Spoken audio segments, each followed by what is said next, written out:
What's up, everybody? My name is Zach Schaumler. This is Strong Opinion Sports for Wednesday, November 15th. A busy day, a day that was so full of great content. I had to actually move some stories back to Friday. My Jimmy Garoppolo take, that'll be on Friday. We'll move some other stuff back. Marc and Drake are coming in later to share some of their opinions. I'm really excited. I want to talk about some Cam Newton. Alabama will do NFL buy or sell. Later, we'll talk about Washington State University and UW in the Apple Cup, Gonzaga basketball. A fun show ahead. I'm really excited for today's show. Please subscribe to Strong Opinion Sports on iTunes, on SoundCloud, and on YouTube. I do put videos of myself talking on YouTube. And share this with your friends. Tell your friends about Strong Opinion Sports. I love what I do. I'm very passionate about it. If you enjoy it, tell your friends about Strong Opinion Sports. On Monday Night Football, Cam Newton had 4 touchdowns. Cam Newton looked fantastic. He really did. He looked really great.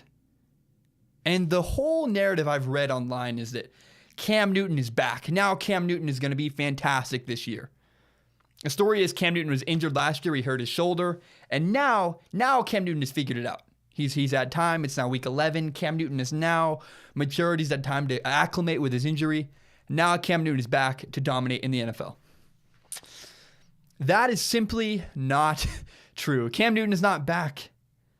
People often make way too much of celebrations, but here it's important to watch and key in on Cam Newton's celebrations after everything he does. On Monday night, Cam Newton was celebrating first downs. Cam Newton is like a giddy, gleeful kid. He just cannot contain himself. Every time something good happens, he's just so overwhelmed with excitement. I don't like it, first of all. I don't like celebrations. I'm not a big celebration guy, but here's what you don't want to do. Here's why I don't like the way Cam Newton celebrates. Look, I don't doubt Cam Newton's ability, first of all. I think Cam Newton's a very talented guy, but Cam Newton has the emotional maturity of a 2-year-old. Yes, he's amazing and incredible physically, but Cam Newton cannot level and temper his emotions. When I was 12 years old, I had a tough time with emotional maturity. I could not lose. I could not deal with failure. I'd play board games with my younger brother, and at the time, younger sister, now brother. I'd play board games with them, and whenever something was going right, man, I was the first one to tell you about it. I was loud. I was excited. I was kind of an ass. I was annoying to listen to. I celebrated. Anytime I would knock my brother out of the game of aggravation, or I'd roll a good dice roll, I just was a pain in the butt. I was so happy and giddy and excited. But when something went wrong, a switch was flipped. I could not deal, at 12 years old, I couldn't deal with losing. I couldn't deal with failure. I think it's healthy to hate losing, but you should be able to deal with it. Lose with grace, lose with class. See, it's so easy to be happy and be excited when things are going well. Anybody can do that. Anybody can be excited and happy when things are going well. Cam Newton has the highest of highs. Cam Newton will have games like he did on Monday night, throwing for 4 touchdowns, really dominating another team. But Cam Newton also, because of his such high highs, has such low lows. Cam Newton's either excited, running everywhere, throwing up signs in your face, and just being kind of a punk, but celebrating in your face loudly, or he will struggle and he's all over the place. He cannot handle losing. Cam Newton isn't back. Cam Newton isn't surprising me. Cam Newton isn't suddenly this incredible force that we need to deal with. Cam Newton is everything we've always seen him to be. Cam Newton hasn't changed my opinion on him one bit. This is Cam Newton. He will be really great and brilliant on some days, but he's streaky. From time to time, he'll be great. But how does Cam Newton deal with losing? How does Cam Newton deal with an interception or a bad play? Not very well. Cam Newton doesn't have emotional maturity. He cannot deal with losing. He's like me when I played aggravation with my brother and sister at 12 years old. When I was winning, everything was great. I was the best aggravation player in the history of the world.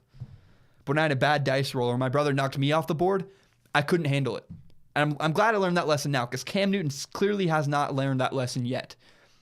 Cam Newton does not know how to deal with failure or deal with loss. Let's watch this season. Watch the next time Cam Newton has to deal with adversity. When he throws an interception, has a dropped pass or a fumble. Cam Newton will not respond well, and it will tear him apart the entire rest of that game. Because Cam Newton is emotionally dependent on doing well.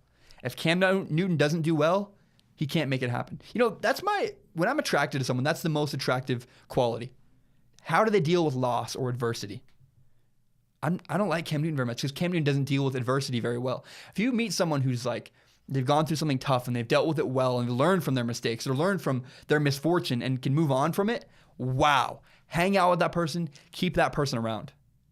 But it's the same reason I wouldn't be friends with Cam Newton in real life. He doesn't deal with adversity very well. He's successful. I'm proud of him. He's done well in his life. I'm sure he didn't have I don't know what his background is, but I know that I watch him on the field, and when something goes wrong for Cam Newton, he doesn't work. He cannot handle adversity, and that's what I'm looking forward to watching with Cam Newton the rest of this year. He cannot. Cam Newton will not deal with adversity very well, and it will unravel him the rest of this season. Another narrative I'm hearing around college football this time is, Alabama is one of the most injured teams in college football. They have 4 starting linebackers out. They have a bunch of other people injured on their team. And the narrative around Alabama now is that they will not be able to overcome their injuries. Here's what I have to say to that. Alabama had 7 straight number 1 recruiting classes. The significance of that is that Alabama is incredibly deep. The reason Alabama is good every single year is because when you take one of their guys out, another guy steps up. Next man up. That's how Alabama operates. Alabama will be fine. I think Alabama has the edge. They're the best team with the best chance to win the national championship. Because if Alabama squares off against Clemson, they're going to be angry and looking for revenge. Wisconsin does not match up with Alabama. They're bigger and better in the trenches and have a better quarterback. Now, Oklahoma could give them problems. Those injuries and experience, maybe Baker Mayfield could take advantage of the lack of experience that the guys replacing injured players would have. But look, Alabama is the favorite to win the national championship. Once again, they're hungry, and I'm not worried about their injuries. They have depth. There's a reason they are there every year. They have incredible depth. Now, one team, Ohio State on a good day, could give Alabama significant problems because Ohio State is the one team in college football, Ohio State and Clemson. But remember, I think Clemson would lose because of the revenge factor. Ohio State has the physical ability to match up with Alabama. Ohio State could make it happen. They're not out of the race either. They're 9th in college football and really have a chance to put themselves back in position. If Ohio State wins out, Ohio State is back in the race and could win the national championship. So do not overlook Ohio State, but don't overlook Alabama. They are Alabama. They are known for their depth, and they will be just fine. I want to move on to NFL buy or sell. Every week I do this. I love stocks. I'm a nerd about stocks. So I pick NFL teams as if they were stocks. I would buy this NFL team this week, and I would sell this NFL team this week based on how well they've done this year and how well I think they're going to do the rest of this year. This is NFL buy or sell. First, I would buy the Patriots. The AFC is an incredibly weak conference this year, and I think the Patriots have the best chance to make it to the Super Bowl. I am buying a ton of the Patriots. They will make it and represent the AFC in the Super Bowl. Now, I'm selling the Seattle Seahawks, which is really tough. I'm conflicted as a Seahawks fan. I love them, but the Seahawks are too inconsistent. They have too many penalties, they make too many dumb mistakes, and they are far too reliant on Russell Wilson. They have no running game, and they lean on Russell Wilson far too much. If he hurts an ankle or does something wrong, they are very limited because Russell Wilson is their leading rusher right now. And I'm buying the Rams. The Rams are playing much better football than the Seahawks. Mistake-free, dominating an offense, playing great defense. I believe the Rams might win the division and steal the division from the Seahawks. Seahawks fans assume they're going to win the NFC West, and I think the Rams could make it happen. I'm selling the Panthers. I know everybody's excited about the Panthers now after they dominated the Dolphins on Monday Night Football. Cam Newton had 4 touchdown passes. We all fall in love with Cam. Cam, we know what he is. He's inconsistent. We will not see the same Cam we saw on Monday night through the rest of this year because he just cannot keep it up. I'm selling the Panthers. I'm buying a ton of the Saints. The Saints will win the division in the NFC South. They're on a 7-game winning streak. I think that could end this week with the Redskins. But look, here's the thing. The Saints are known as a passing team.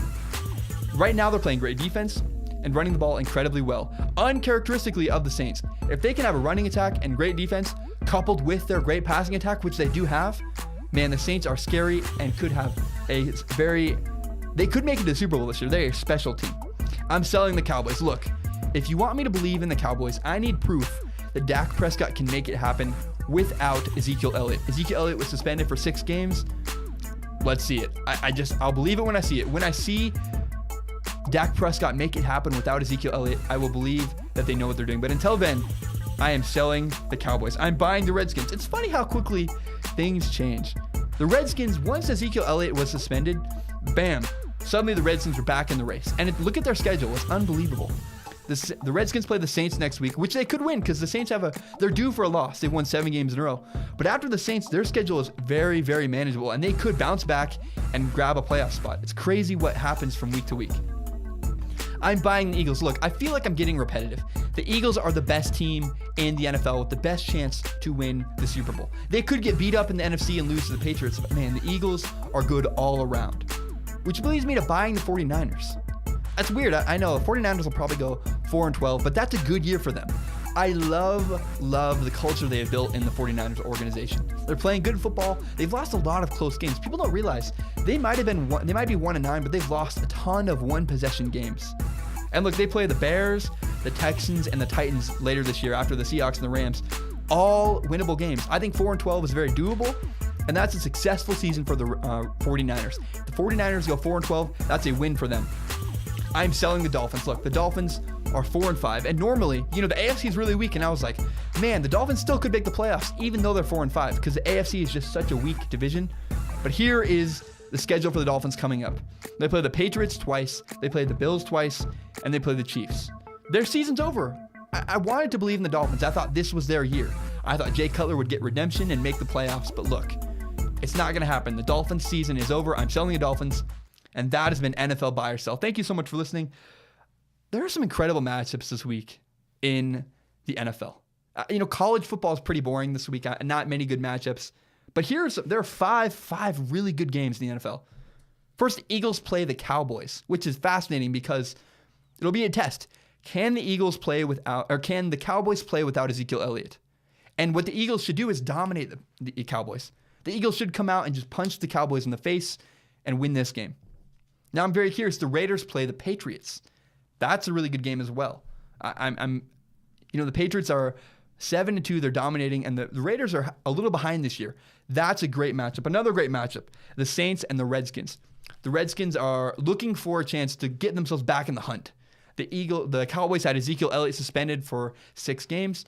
This is the Redskins' chance. If they can come out and win some games right now, they can make a push and still make the playoffs.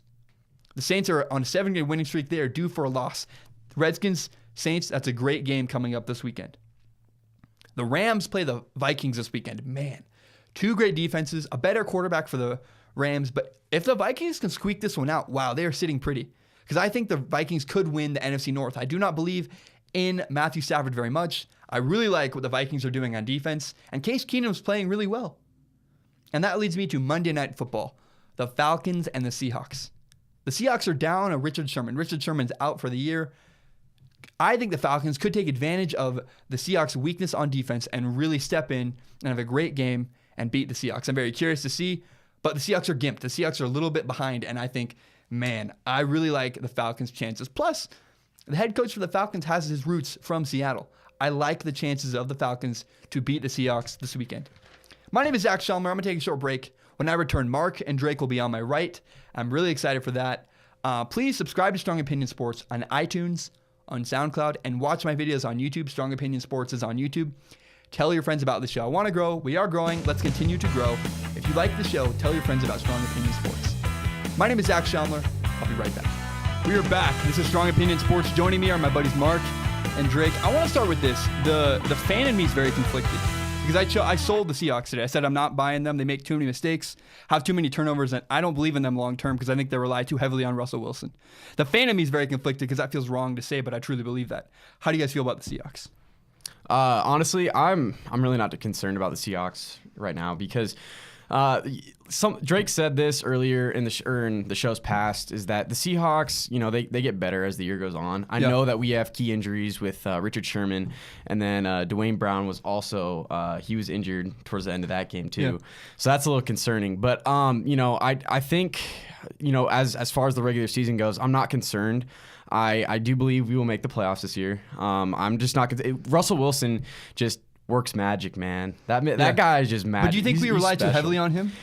I don't. I think he actually wants that. He wants to be relied on, and he has definitely showed it this year. And I'm just not concerned. Just knowing that we have Russell, I'm just not concerned. If we lose him, obviously I'll have all the concern in the world. And it also is, with Richard Sherman being out, it is a little concerning because the Seahawks record is far worse when we don't have all three of the Legion of Boom. Yeah. And when we have two, our record is just it's not as good. But I still believe in the Seahawks, and I just think this team is really good this year, and I think we'll go farther. So. Drake, can the Seahawks still win the Super Bowl? Can this team win the Super Bowl? Yes. Now, some things have to happen. Like what? The defense has to mature out a little bit quicker, especially without Richard Sherman. Yeah. The offense needs a run game. If they can just get a... Russell Wilson's our leading rusher right now. Yes. So it's like a running by committee right now. So something I just saw on Twitter, coming in here was that Chris Carson actually could be available in December. He could come back. So he's not done for the year, but as originally thought. Yeah. But again, it's going to be more of a running by committee, and I do expect this passing game to be great. I mean, Wilson's second in the NFL in passing yards currently right now, so that's something that they should continue to do. But again, their schedule is actually pretty difficult coming down the stretch. I mean, you got to play at Dallas, you got to play obviously Arizona again. That's still in Seattle. The Niners won't be tough next week, but you play Atlanta, Monday Night Football. You still got to play the Eagles. You guys are going to that, right? Yeah, we're going to that game. We are going to that. Yeah, They still got to play. They still got to play the Eagles for Sunday Night Football.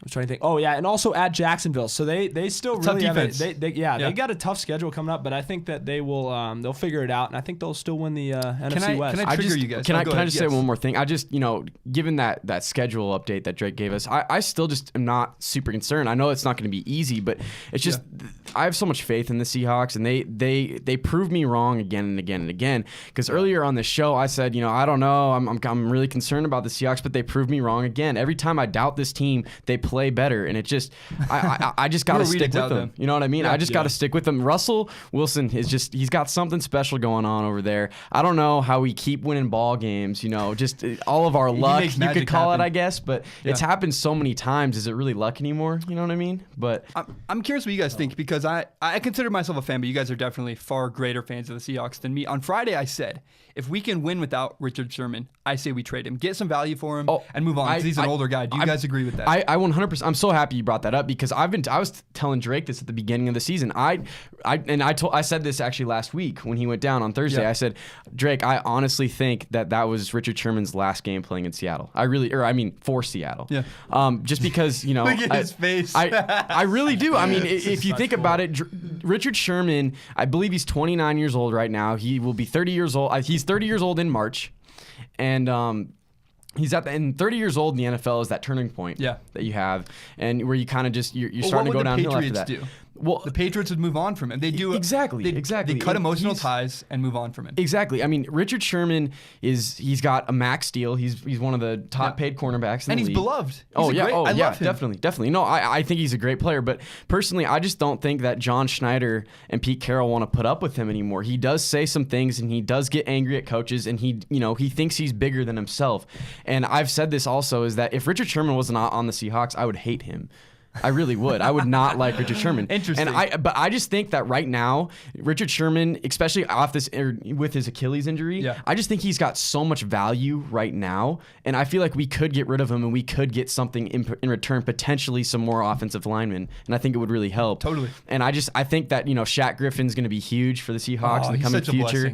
I want to just put some trust into our drafting as well, because John Schneider and Pete Carroll have been so good at that. So who knows, we might be able to find another find at cornerback. Drake, weigh in. What do you think? So Richard Sherman, he's a guy that is a Hall of Famer, I think, and he will finish his career with Seattle. Here's why, okay?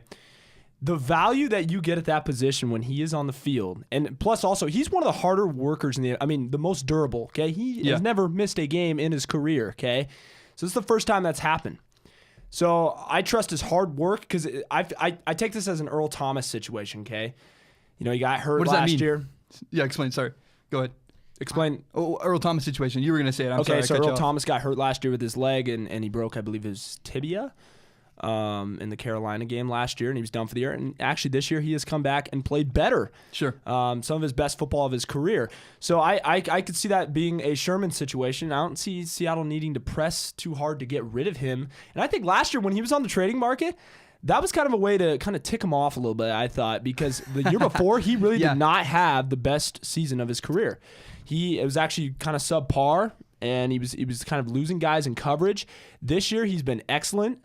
Fewest passing yards on his side of the field, fewest like QBR. I mean, you can go down the list. Well. He's had a great year. So why get rid of that? Why do we need? And plus, I actually like where our line's at right now. I love the development of our offensive line, especially with the Dwayne Brown addition, and I like our young offensive line we have there. Well, at what point though do we pull the plug on? When is it too late? Because we want to trade Richard Sherman before it's too late, basically. Before he tapers off and is no longer productive, we should get something out of him. At what point do we? Because we're going to trade him, and he's going to do well somewhere else. I've heard people say that when you get divorced, you just have to be aware that your wife is going to go on, your ex-wife will find someone else. Richard Sherman's going to go somewhere else and play well, but at what point do we have to pull the plug? Does that make sense? I just don't. I mean, I know what you're saying about Earl Thomas and everything, and how he got injured last year, and he came back this year, and he's playing incredibly well. I get that. I understand that. But just with Richard Sherman, I just think that he's got a lot of value right now, and I understand what you mean is that he'll retire with Seattle, whatever. But how many more years does he have left in him, Drake? Does he have a lot of value when you get a season-ending injury? And now yes, he definitely has a lot of value. He's a top 5 cornerback. He's a top 5 cornerback. Why get rid of him? I don't understand it. Keep the LOB going. Drake, how much money is he getting right now? He's getting 14 Yes, we have to million. pay guys. He's like getting like 14.7 million a year. That's a lot of money. If we ended up trading him and getting offensive linemen or potentially getting another defensive cornerback, I don't understand. We may not even get what he's really worth. This has been Seattle's system for years. It's drafting linemen, developing linemen, and paying guys in other areas that is most valuable. And Seattle loves their corners. Couldn't you argue that their system is actually drafting late draft picks like Richard Sherman or and developing Sherman's guys been like that? great Because over why the can't we years. do that again? Why can't we? That's how I feel. Sherman's a one of a kind. He's a one of a kind. Yeah, you could say that. He is one of a kind. I get that. I'm not trying to take anything away. 6'3" corner that can absolutely just physically. I'm not trying to take you out of anything your game. away from Richard Sherman. I'm not trying to. I know he's a top 5 cornerback, if not possibly a top 3 or even the best in the league. But at some point that'll end. But at some point, exactly, very he's soon, at that. I'm that telling won't you, last. there is an age in the NFL. There's an age in baseball, and there's an age in basketball where you reach that turning point to where you're not in your prime anymore, and you're on the downhill. I'm not saying that Richard Sherman can't be good for another 4 years. I'm just saying that, do we really want him for those next 4 seasons when we could get rid of him now, let him go play somewhere else and get something for him? Because if we let him stay for all 4 of those years, we're not going to get anything for him. We might have some good What about seasons. Earl Thomas? I mean, why don't we get value out of him? Why not Cam Chancellor? Sure. I mean, you can go I down agree the with that list. too. I agree. could say Why that. not Bobby Aging. Wagner? You could you say say- that. yeah, say Why this. break up that core? Let me That say core is something. unreal. You say you like what our offensive line is doing. I do. Why can't we run the ball then? Why are we I unable to run the ball if 100% our agree. offensive line is doing You so cannot. well? because If you give me an argument that our running backs are bad, that's not the Our case. running backs are not Thank bad, you. but here's where I'm going with. Okay, it's taking some time to develop because I think we've had some different shufflings going on, and we've had different running backs back there Sure. too. So that can be kind of fair. That's fair. Different running backs have different styles. Like, I mean, obviously, if you look at Thomas Rawls, he's a downhill runner. He's not very shifty. He just finds a hole and goes. And that could be good or bad. Okay, McKissick, he's kind of shifty and tries to find his way. Lacey, he's hurt right now. He's kind of that bigger back. So again, it's different. It's different combination. But once we, I believe, get that mojo back, okay, and I think it could start either with Atlanta this week or even the Niners the week after. And again, I think this season is going to be more of a running by committee type thing. It was running by committee starting at the beginning of the season. There was no way that one guy was going to be. That's what I'm saying. Job. It's going to be running by committee. It's going to be running by committee for a while. The playbook is going to be given more to Russell Wilson. He is second in the NFL in passing yards, so that's kind of that's something that Darrell Bevel wants. Again, and then play off that running game as best as you can, and maybe get Wilson out and on the passing game. I think it's fair to say we're not going to come to agreement on this. I think we all disagree. Yep. Now, I'm very curious about the Oklahoma City Thunder because I also said the same thing this week. I said a lot of people are going to give up on the Thunder because their record, they're 6-7 right now. They're a losing record. They're 9th in the West, and people are saying, "Oh, they can't figure it out. It's not working. The big 3, big 4, whoever they have, it's not going to work." And I've said, Give it time. Can I They just need say to one build thing chemistry. real quick, Zach? Thank you, Zach. Thank you. Drake is also a very optimistic fan. Yes. As well. I'm Drake, not, though. Drake, I'm not either. I'm critical, and Drake is a very optimistic fan, and he just puts all the faith in all these guys and thinks that Shots fired. Richard Sherman's gonna play till he's 40. Oh yeah, he'll be great for us for years. Yeah, okay, whatever. Did you guys get But in like an anyways- argument earlier? What's Oh, going on? No, I absolutely want to own Drake in this Thunder stuff I think because it's I fun. hate the Okay. Thunder. Can I say this? Cool. I think hate it's the Let's funny. see what you got. We all have Can't different wait. perspectives. I like this. Can't I try to keep myself objective. You hate the Thunder, you love the Thunder, and I'm kind of in between. I think we all have something interesting, an interesting perspective on the Thunder. Okay, now Why do you hate the Thunder? First Now, of all, if you Mark? No, not why he hates it. Don't. Why I- don't you like them this year? Why do you think they won't Thank figure you. it this out? That's a year better just them as question. like Yeah, a- we know. We already know why. Okay, he hates okay, the Thunder in okay, general. okay. Well, the reason He I used don't to be a like them Sonics this year, fan. They left. yeah, I'm just still go with your salty point. about that. Go with your point. Why are they going to not figure it out? Because I mean, so these three guys, Paul George, Russell Westbrook, and Carmelo Anthony. This is the first year playing together. Yep. And Carmelo Anthony has just he's never played with 3 stars before. He doesn't understand, and it's just unfair, I believe, to put a player of his caliber and expect him first 20 games in or whatever they are to just be like, oh yeah, Carmelo's going to understand how to play with all these guys and be good and be able to go and win an NBA Finals. I think that's unfair of him. Yeah. And another thing is that Paul George, he's only got one more year left with the Thunder, potentially. Yeah. And I think that the Thunder, in order for Paul George to stay, the Thunder have to make a run this year and have to make the playoffs and go far in the playoffs to prove to him that you should stay in Oklahoma City. Or else he's need going to LA. Exactly, because who doesn't want Paul George next year? You know what I mean? Yeah. I want Paul George. I love Paul George. And so the Thunder really got to fight this year and show that, hey, you need to stay here. We need you. This is a place where you can potentially win. And they need to prove that to him this year. And I just don't think with this big 3 that it'll happen. I just don't. I just don't think in 1 year they will all figure out how to play together. And that's my biggest issue. The whole season they're below 500. They're at 6 and 7. Yes, they're 9th in the West. Yes, they're 1 spot out of the playoffs. And I'm not saying they have a good enough roster to make the playoffs, but once they make the playoffs, it's all about winning then. And I just don't think that their lineup is set for the whole regular season. Carmelo Anthony really is not. He's too old now to, play all the whole regular season. He really is. And he's averaging like 32 minutes a game, and it's just not going to keep happening. And I just think you really got to prove to Paul George that you can win this year, and I just don't see that happening. And I see Paul George leaving next year. Before Drake goes, I want to offer context because Russell Westbrook last year won the MVP. Yeah. And then this offseason they got two more stars, Carmelo Anthony and Paul George. And Paul George's contract is up at the end of this year. Yep. So now we're asking, will he stay? Will he go? What will he do at the end of this offseason? If he's happy in OKC, people think he will stay. If they don't figure it out, we're pretty sure that he won't. Why would you want to stay in Oklahoma City when you can go to LA, your hometown, if you're already losing where you are anyways? That's what I'm saying. And even if they do win, I just think it's even still a big what if. You know what I mean? I still think I really believe Paul George will go to LA. I mean, regardless. LA right now is 11th in the West. They're not much far behind. They're 6 and 8. And Paul George can put them over. They've proven to be better than what anybody thought they would be this year. To this point, at least, I personally thought they might have had 3 or 4 wins to this point. I really do. I did not think they would be that. And they're personally, in my opinion, performing better than anybody thought, and I just don't understand why Paul George wouldn't want to go. Yes, they're a young team, but they're also developing. You know what I mean? And they have Brook Lopez, and I like Brook Lopez. Brook Lopez is a great center. Lonzo, I believe he'll continue to develop, and he'll be a guy that he doesn't need to score a lot, who can get Paul George the ball. Paul George will be the guy, kind of like something where Kyrie did this year. Kyrie wanted to go be the guy. Well, Paul George could go be the guy in LA. Paul George will not be the guy in OKC because that's Russell's team. Yeah. Paul George Well, no one else will be the guy ever. Even LeBron could probably go there and still be his team because just the way they operate and the way he commands respect. Yeah. I think. Even though I think LeBron should be in charge of any team he goes to. 100%. Russell Westbrook runs OKC Thunder. Drake, I want to hear what you have to say. Mark came out throwing punches. I love it. Oh, he did. I give him props. No, because I do not. I have so much passion and hate. Well, you believe in the Thunder.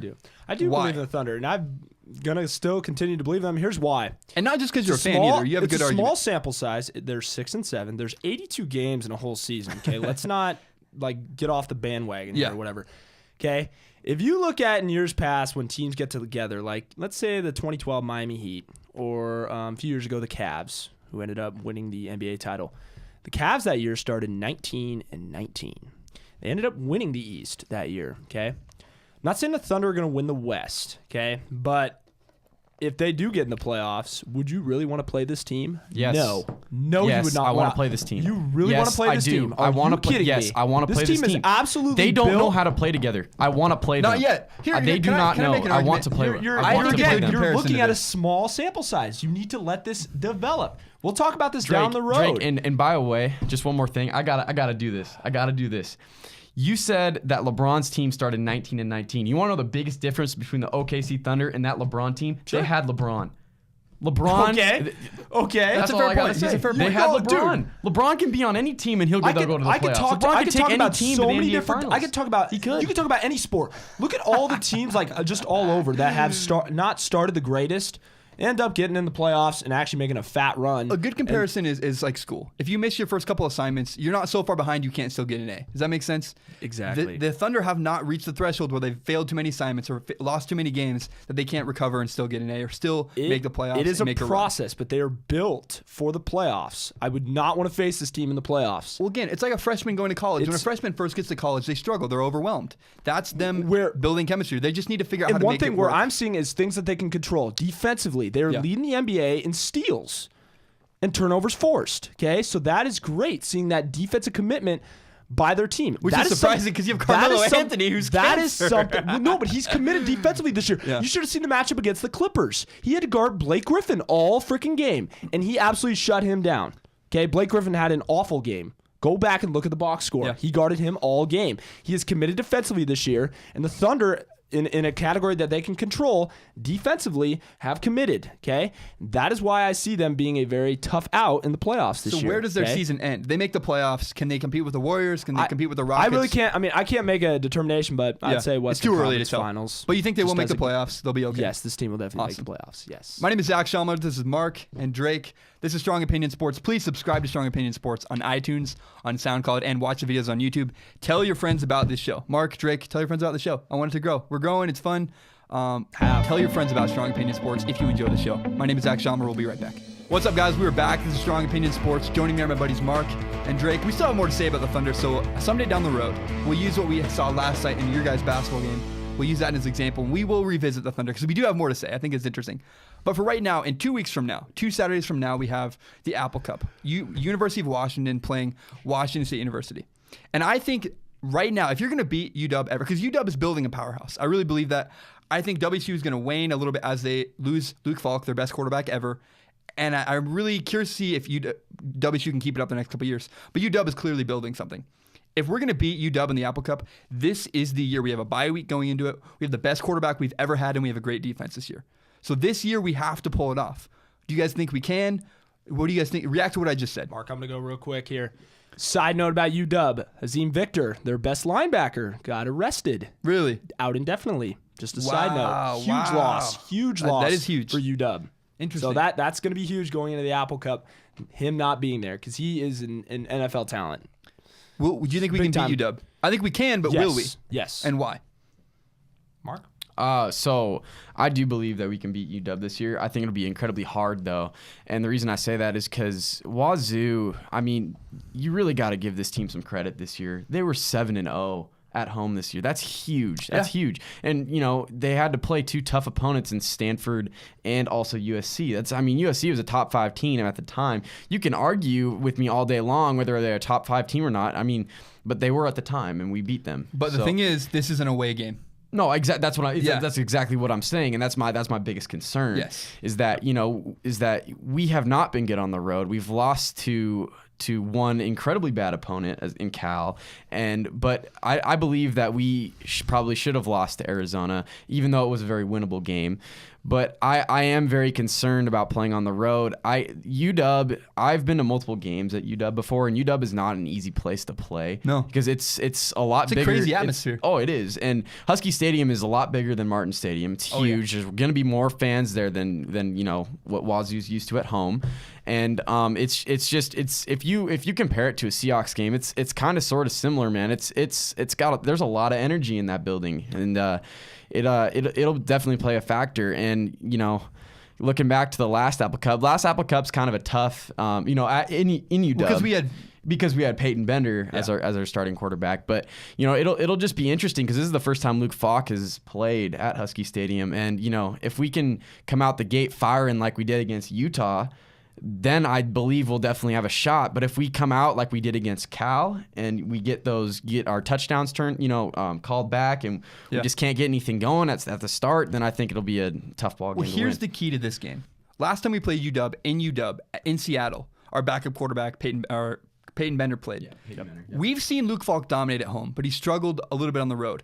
Which Luke Falk will show up next Saturday? Will it be the Luke Falk who set records, or the Luke Falk that lost to Cal and lost to Arizona? Will he be inconsistent, or will he show up and bring it? And I don't believe remember when Peyton Manning would go into playoff games and he would just tense up and he'd kind of struggle? I think Luke Falk is a very similar kind of guy. He clearly prepares. He knows what he's doing. He's fantastic. I think every once in a while, a moment will get too big for him and he tenses up and doesn't play as well. He doesn't take chances downfield. He's very conservative and he makes mistakes.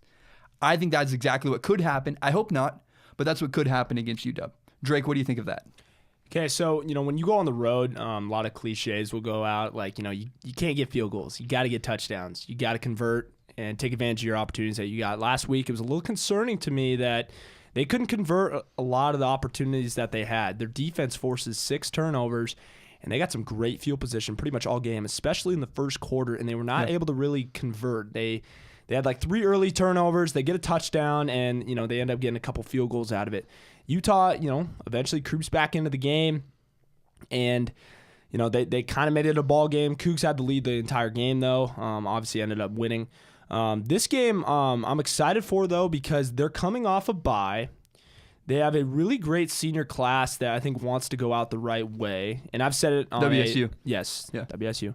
I've also said it on previous podcasts. Luke Falk, I think, came back for this reason to get the possibility of going to a Pac-12 championship. He talked about his unfinished business that he had, and I think that's a huge part of why he came back. And I see the Cougs winning this game just because, again, Azim Victor being out was so big, especially for that Husky defense. Huskies really aren't getting like that many turnovers this year. They're not as great as in years past, and I don't think the UW offense is just, I think they're running the ball pretty well, but their passing game is just okay. Jake Browning really hasn't been that explosive in the passing game. So let's talk hypothetical. Okay. I've said this, that I think it's either USC, UW, or WSU's game they will win the Pac-12 North, the Pac-12 championship, because I think Stanford will lose to USC if Stanford somehow gets in. I think if we go, we have a tough game against USC because we already played them once. They have the revenge chip on their shoulder. USC does. Yeah. I think UW could beat USC, but I think it's either us or USC because a lot of things have to go right for UW to get in. They won't get in. If we play USC again in the Pac-12 championship, am I wrong? USC has that chip on their shoulder. We beat them on a Friday night. Yeah. And when you lose a game like that, a tough game like that, where we rush the field and embarrass them, they will come back angry, looking for revenge. Yep. What do you guys think about that? Do you think we can beat USC a second time? Can I just go back to talking about whether I think or what I think about? Sure. I just wanted to say that I think that this UW game for Luke Falk will be his biggest test as a college football player because, you could arguably say that this is probably Luke's biggest game. It's the biggest moment ever, as a college football player. And I just think because, with his, I believe we are 1-2 on the road, I believe. And Luke has just, in one of those games, Luke was pulled early. And in the other one, we couldn't get anything going, and we put up 3 points. Yeah. So something that I just think that that Luke Falk, he's got to come out with a certain type of energy, kind of like what he did when he came out against Utah. He was making throws, and being the Luke Falk that we all know and love. But he needs to do that again, and he needs to just be Luke Falk, and he needs to play his game, and he needs to not let any of this any of the light or anything from UW get into him, and just go out and play some ball. Because this will definitely be Luke's biggest test, and it'll definitely play into his draft stock, I believe, as well, to see how well he can handle it and play. When we remember Luke in 10 years from now, he will not be ever remembered as the best quarterback in Pac-12 history, but he could be remembered as the best statistical quarterback ever. However, which game do you think is more defining for him? beating USC in the Pac-12 championship or beating UW in the Apple Cup. I think the Apple Cup is honestly more important. That's what we will remember him in Washington for. If we lose to USC, I don't even expect us to beat USC a second time. It's for me. It's kind of tough to even go forward to the Pac-12 championship because we got to beat UW first. I mean, I am scared to play UW. I've said it all season long. I'm scared to play them. I'm nervous, and I actually had an opportunity at the beginning of the season to make like a $50 bet or something on the Apple Cup, and I could not do it. I just could not. Wow. I couldn't do it. I couldn't do it because I'm that nervous about UW and how well they are. I mean, we got to remember this is a team that made the college football playoff last year. Yeah, they're good. They're a good team. They're a good squad. UW's situation. I just think it's too tough to go forward into the Pac-12 championships too. If you're UW, your season's it's all but over. You have to have Stanford has to lose, and you have to beat us to get in anyways. But what if how happy would you be if you were UW, hating WSU, spoiling your rival's season by knocking them out of the Pac-12 championship game? That'd be interesting. Oh yeah, I mean, in Washington, this is the biggest game of the year, you could say. I mean, arguably. I mean, well, for Washington at least. I mean, because I live on the west side. And so I get crap all the time for being a Cougar, man. All the time. And it hits home, man. You know what I mean? So it's just there's a huge rivalry between UW and Wazoo. And when you're a student here and you got a bunch of friends going to UW, you see that going back and forth on Twitter all the time. So this is a huge game, and beating UW and going to the Pac-12 championship, that's just a bonus personally, I think, just because this game it's bragging rights, man. Like all year, you know what I mean? For us Coug fans to brag to the Huskies that we beat them, and we got that on them all year long. And that's more satisfying for me personally than, I mean, it is cool to go to the Pac-12 championship, but I want to beat UW. Man. Oh yeah. What do you think, Drake? Do you have anything else? On the game? Or just like, I mean, I think we're going to win. I don't think UW is as good as last year, obviously. They lost a ton in that defense. They don't have a ton of playmakers on the outside. They have one playmaker, and that's Pettis on the outside at the receiver position. I mean, Gaskin's good, but, dude, this Coug defense is unreal, right? I mean, Monaafa is playing out of his mind right now. Like, he is going off. Like, he is one of the better, like, defensive tackles in the nation. Like, he is just going off. And this defense is just creating turnovers like crazy. And I could really see this being kind of a Stanford situation. I could see UW kind of getting very conservative in this game, maybe trying to rely on their defense a little too much. I could see them trying to run the ball a lot, and I don't think that's going to work. I think they will stop Gaskin, and I think Browning might tense up in this game a little bit because I think the edge, you can feel the edge a little bit coming to Wazoo because we've got 3 wins against teams that are currently in the college football playoff top 25, and UW has none. Okay, so they really haven't gotten the job done this year when they've needed to. Yeah, their schedule is kind of weak, and it just kind of how it worked out. They ended up not, being able to play ranked teams. I mean, they played one currently now, that's Stanford, and they ended up losing to them. So, I don't know. We'll see going down the road. But I do like the Cougs taking the Apple Cup. So, the way the NBA works right now is that you have to play. They require you to play one season in college basketball, and then you can go to the NBA. Mark, you had a really good idea of how to fix that because right now it doesn't seem to work. We have guys that are either too young going to the NBA or guys that seem like they should have been in there earlier, right? We have situations where it's like you should have waited. Like Lonzo Ball physically doesn't seem ready for the NBA. How would you solve the one and done problem in the NBA or the situation? I would personally make it more like how it is in college baseball. I mean, for college baseball, you have the option to go into the MLB straight out of high school. Yep. You can get drafted straight out of high school, or you can go play in college, play for 2 years, and then have the opportunity to either stay your other 2 years in college or get drafted after your 2 years. Either way, you can get drafted after 2 years, or if you choose to stay, then you can get drafted after 4.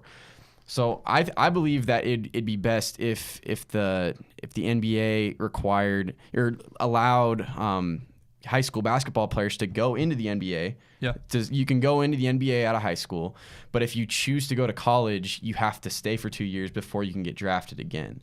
And I like this a lot because I think it's so rare that you have a guy who truly can go straight from high school to the NBA. And I think the one and done, if you're not ready to go to the NBA right out of high school, you probably shouldn't go after 1 year because you're just 1 year older. Where 2 years, we go look at Kyle Kuzma versus Lonzo Ball. Kyle Kuzma might be totally maxed out, but he's in a man's body, so he's physically more ready for the NBA than a guy like Lonzo Ball is. Look at Zach Collins. If Zach Collins stays one more year at Gonzaga, I think he's a much more productive NBA player when he gets there because he'll have another year of development. So I think I like that. I heard that and I was like, that's really interesting. I like that because I've never thought about it that way. Oh yeah, definitely. I mean, and another nice thing too, because I hear college basketball fans all the time talking about this, and they're like, "Man, I hate one and done," or "I hate one and," or you also hear college basketball coaches, like John Calipari complains about this sometimes because he loses all his Kentucky freshmen every year, and he just it sucks. It's hard to be good because every year they got new guys coming in every year, and so I just think it'd be cool if they did this because it would eliminate the one and dones. And it would allow those one and done players potentially to go straight out of high school and go into the NBA because that's clearly what they want. You know what I mean? Clearly, because if they're going to go one and done from college, clearly they're like, I just want to make the NBA. You know what I mean? They're not really getting a whole lot from being at college. And I just think it'd be best for them to just go straight out of high school.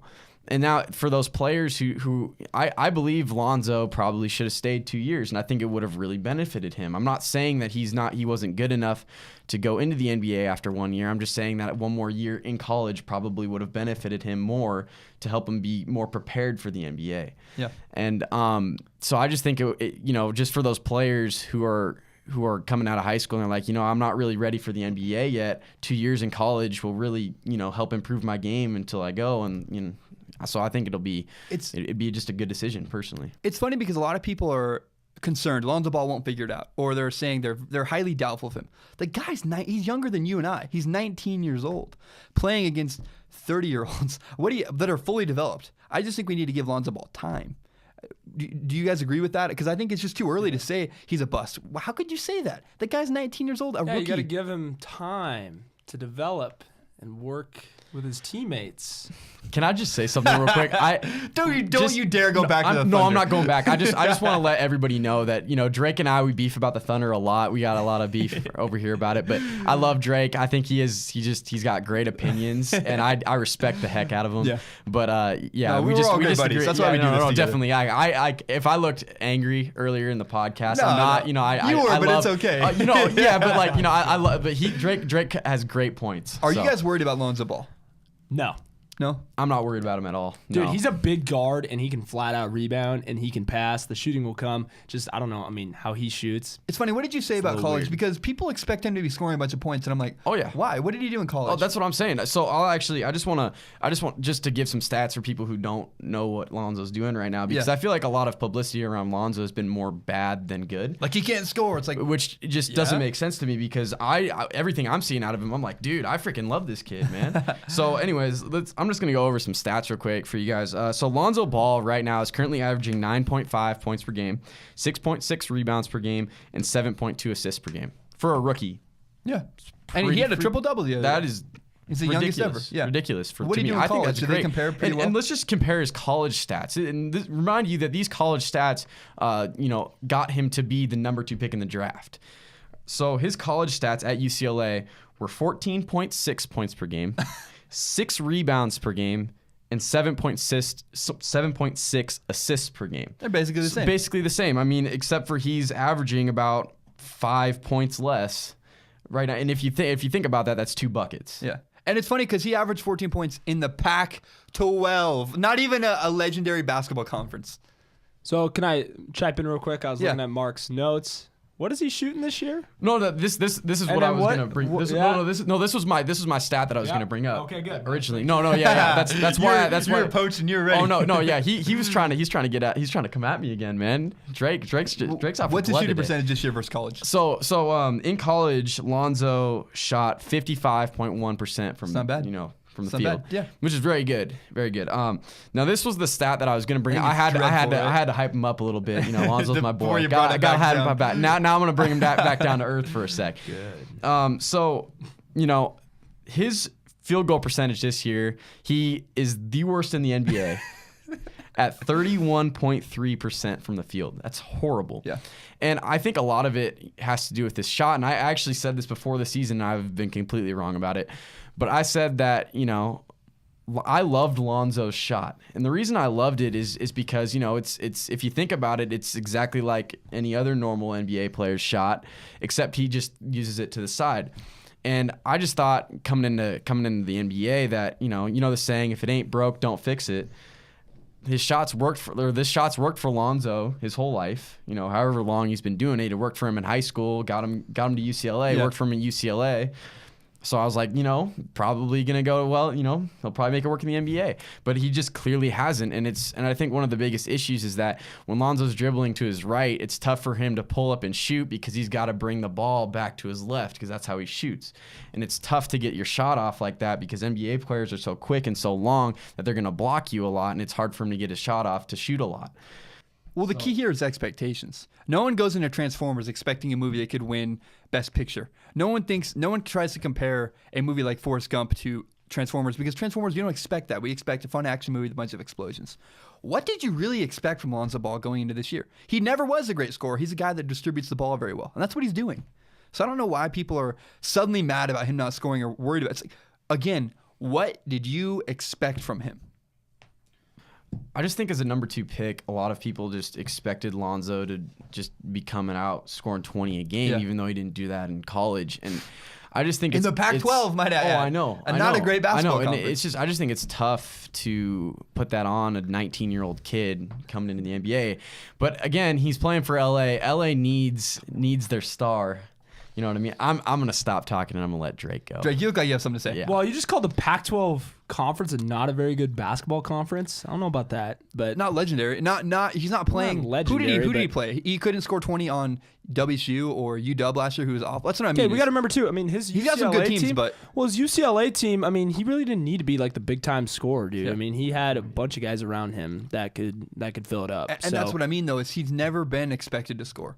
And it's just No, weird he that doesn't he gets to need the to NBA and score. suddenly people are, he's not I mean, scoring. I think It's like, it's not I what he don't know. does. I thought he'd be It- around like it 12 will to 13 come. a It game. will come. but- So you think he will develop into a scorer? I do, and I just think that currently he needs to get his shot figured out. I mean, whether he decides to change it or whether he decides to keep it.